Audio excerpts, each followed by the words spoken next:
You have a very important date coming up.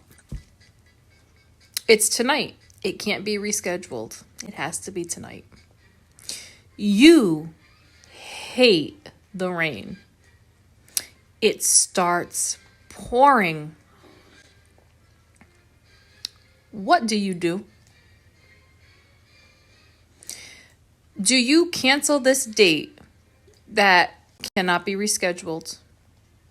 And do you go outside and start running in the rain in circles, punching the air, counting the puddles, counting the raindrops, asking yourself, is there going to be a thunderstorm? Is next going to be a tornado?